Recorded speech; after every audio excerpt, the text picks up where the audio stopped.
Now, this is the day you've been waiting on, because today we want to just reach right into that heart and help you overcome. But there is one thing you must have, in my opinion, and in my belief system. My core values are that it all begins with a relationship between man and God. And that has been given to us through Jesus Christ. I believe that Jesus Christ was born of the Virgin. I believe he lived on this world and did many wonderful things. And if you want to know about his way out, just follow the life of Jesus Christ. The Bible says he did what his Father told him to do. That God would speak in his ear and he would speak out. That we have the same ability to hear and to speak. But there's one thing that maybe you're not doing. You believe that they crucified him.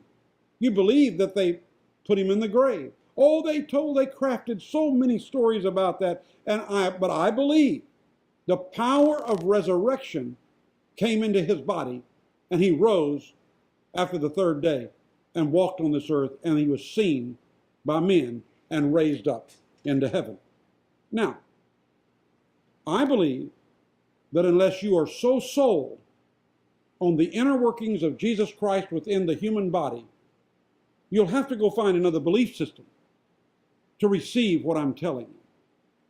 Because a follower of Jesus Christ must have the power of resurrection residing within them to overcome. There'll be many days that things will die on you. There'll be many times when things will fall apart, when things will go under. And you need the breath of resurrection within you. You see, the days we live in now are those which drive a man to give up and seek no further progress. I hear it all the time. I invited you last week, those of you that were listening, ready to give up and need repositioning, just to go to ministrylaunch.com and get some help. Get someone to walk with you and bring you strength. Because it's not God. It's not the power of his universe to drive you to give up and seek no further progress. But if you have the power of resurrection within you, if you believe that he will raise you up like he was raised up by the Father God, I can tell you, you can do what I'm fixing to say. Because it is the heart of the faithful who will find passage. Now, in the old scriptures, they called it the ship of Zion.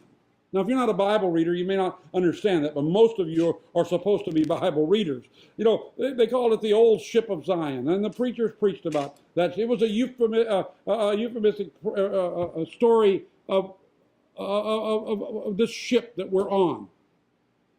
But it's the heart of the faithful who find passage on the ship of Zion and sail away on the seas of joy and righteousness. Because, see, you can't just sail away happy. Things have to be right. And you can never do right, not by man's opinion. You're not going to get it right by straightening out the storyteller. The righteousness is a gift from God, and it's not by what you do, it's by what he has done on the cross. But you have to receive it with the power of resurrection. Get on the boat and sail away on seas of joy and righteousness. There are some people that have learned to be deluded to the fact of they can live any old way, do any old thing, act any old way, and they're okay, they're under God's grace. But joy and righteousness come when you're cleared, when you're right with God. And I want to impress on you that it is the joy of God. And we at the office here at the Independent Christian Churches, we get great joy to reset the diamonds and the pearls of ministry. Almost everyone that comes to us has a need for a reposition.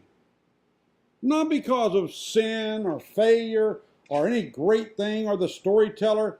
Sometimes that happens, but most of the times they need new mountings fashioned for them time and again. They need to be correct with the bank. They need to get right with the internal revenue.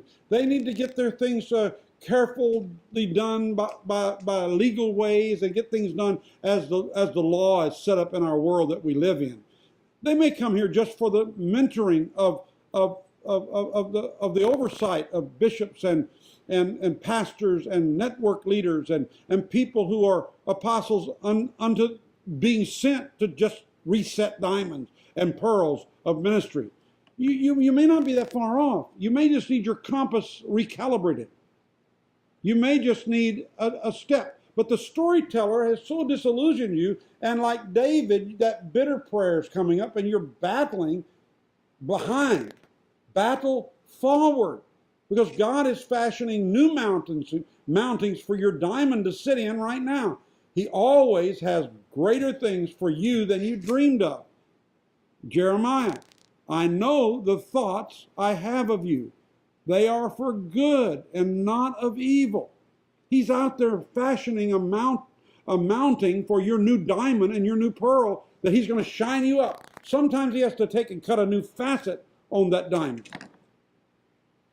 This amethyst ring that I wear on my bishop's ring, it's pale.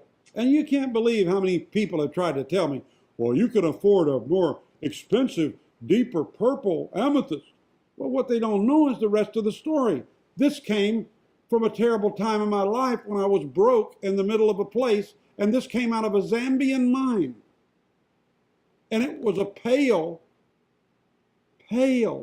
amethyst. When I looked at it, I thought, this is exactly what I want. Something from the earth of the struggle as my new green shoot was coming up again. And I kept it for many years, and then I went to the jeweler and I had him cut the facets that would allow the sun to shine upon it.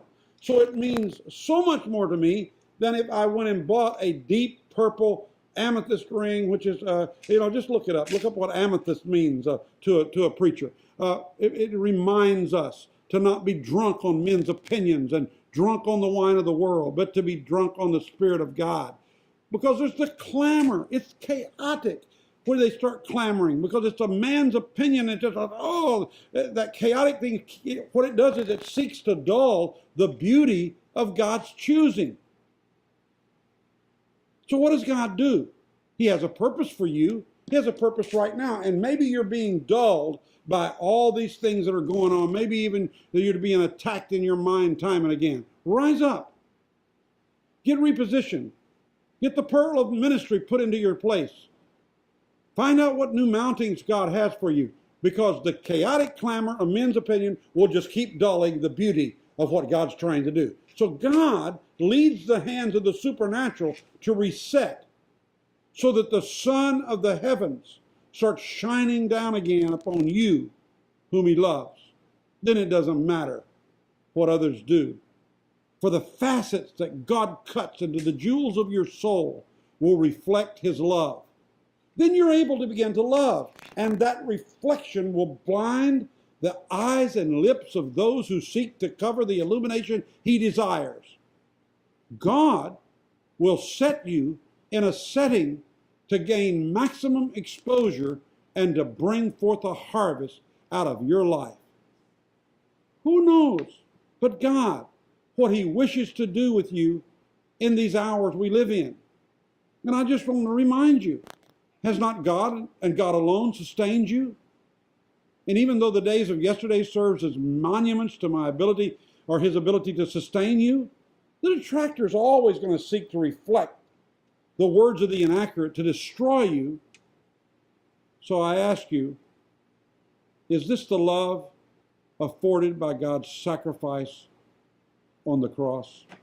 He died that you could have a new day.